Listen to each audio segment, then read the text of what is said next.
Welcome back to the Joust About Careers podcast, where you can learn about careers from the people who are actually in the trenches every day.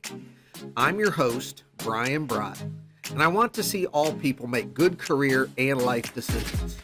This episode features the highlights of the interview with Abbey Phillips, a digital graphic designer for Designer Shoe Warehouse, which you might know as DSW. The highlights focus on a typical day for a digital graphic designer, the educational options a person entering the field has, the essential traits to be successful, and the importance of the experience gained from internships. If you like what you hear from Abbey and would like to learn more about her career journey, you can always watch the full interview. And if you find this podcast useful, please share it with someone else who could benefit from it. Enjoy the show.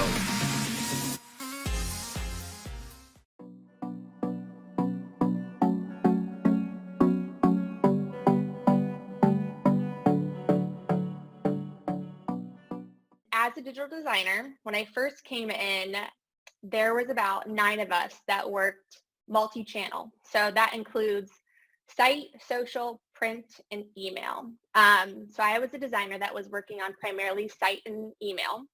So basically, if you were to go to the .com or DSW.com any day of the week, there was a good chance I designed what the homepage looked like for that day. Or what I still work on now is email. So if you were to get an email in your inbox, there's a good chance that I probably designed a large part of it, if not all of it. So that's really cool to think about, that you have thousands and thousands of eyes looking at what you do on a day-to-day basis, and the creative that you're producing is really viewed by a large population. Right. But over time, over the course of the 3 years, we've become more siloed, so more focused on one channel versus the 4 channels. So my job has changed a little bit over the 3 years that I've been here. So I'm now primarily email with a little bit of print. So now there's 4 of us now that are on the email and print team. So 25% chance now that I have created the email that you see in your inbox. But we're a very tight-knit group, and I think that allows us the opportunities to kind of get creative with our job. Some days it's very, very, very simple, very monotonous. Other days it is very creative, and the business wants to try something new, or the team wants to try something new. So a large part of it is designing emails daily. But then there's also more fun things that go on in terms of concepting. So we have our one whole season lasts about 3 months. So we're typically changing our concept every 3 months. I believe there's 6 seasons in our retail year or fiscal year. So that includes photography, designing a brand new concept that the customers will see, and adapting a library, a template. Kind of just how we're showing up every season is kind of one of the new things. I guess not new things, but something that's becoming a larger part of my day-to-day. We have an entire, there's a merchandising department. So we have our marketing department and our merchandising department, but there's kind of a liaison between the both of them, who we call product and brand marketing. So they're really coming up with the stories, for example, like colorful sandals under 50. That's the story that they're creating. But it's my job to kind of design into the story that would best kind of allow the customer, like what appeals to the customer the most? What imagery do we have that makes you want to buy colorful sandals under 50?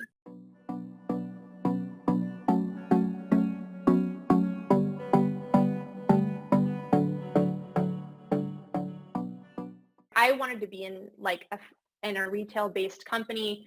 I really wanted to be a graphic designer at a corporate place, a corporate retailer, I mean.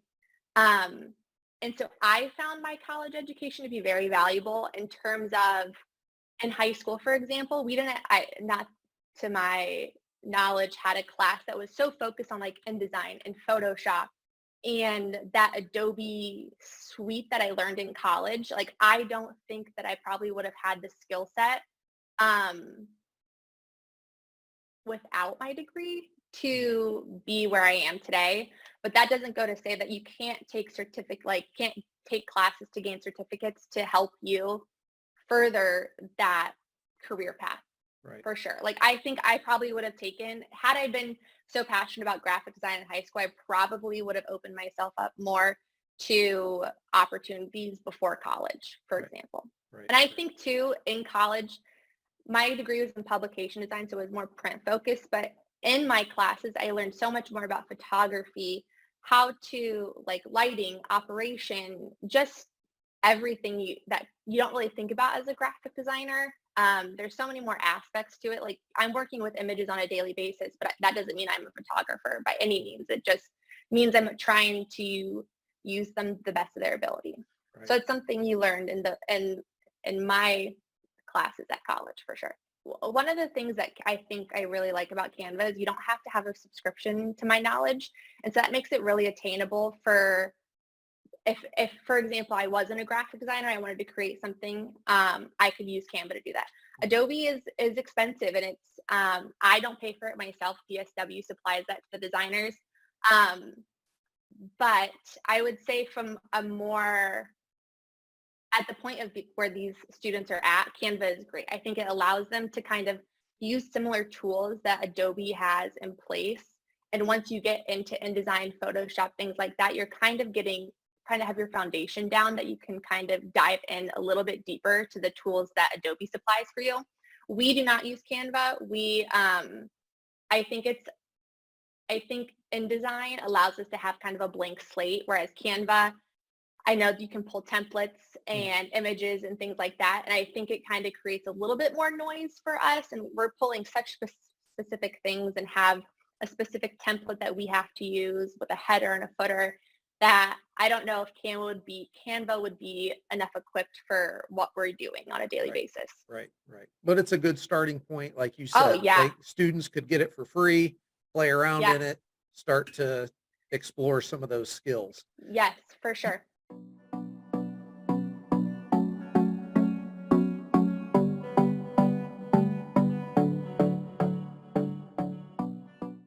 I mean, obviously, being a little bit creative helps. But I would say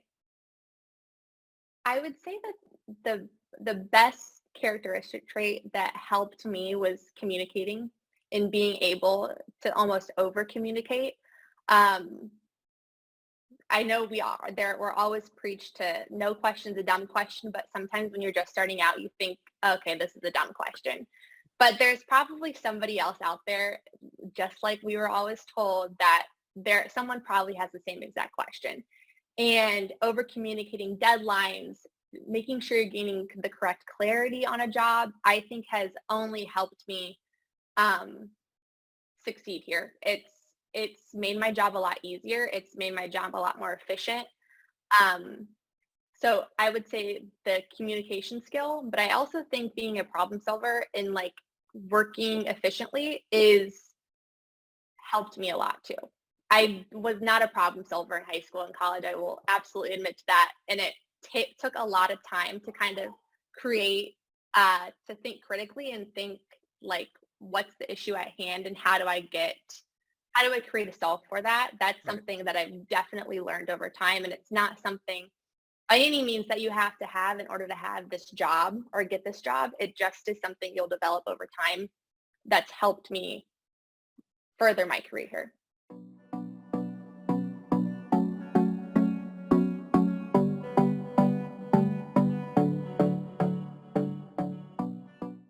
I took a good hard look at myself after I graduated and thought that I would like a little bit more experience before I apply into careers or apply for careers after I graduated. So I applied for this internship in Hilton Head, where it was called Local Life Magazine, and it was a publication, and it was the real deal and things like that. And I was designing spreads for their magazine, and that was great experience. It really helped me understand the ins and outs of specifically designing for a publication and how ad-based they are. And you might have 75% of that magazine might be just ads, and then you have actual content, because the ads are what pay for the magazine. And so that really helped me understand that I'm not sure if I wanted publication anymore.